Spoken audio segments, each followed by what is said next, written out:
Skeie kragte werk op 'n bewegende voorwerp in.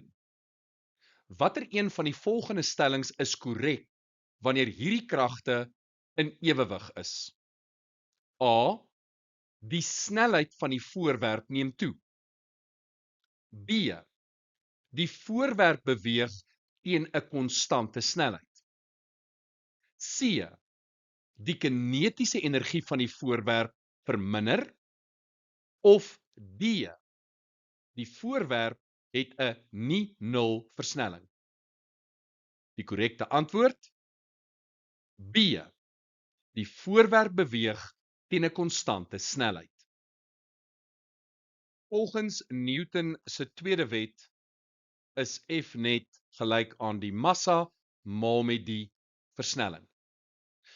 As kragte op 'n voorwerp in ewewig is, dan beteken dit die netto krag is gelyk aan 0.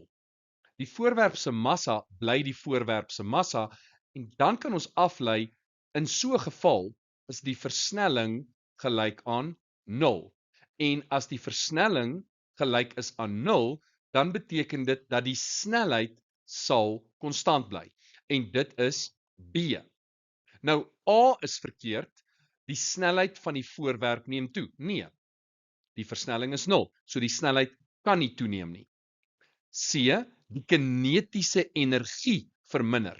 Nou jy sal onthou, kinetiese energie is gelyk aan half mv kwadraat, maar v is konstant want versnelling is 0. So C kan ook nie die korrekte antwoord wees nie.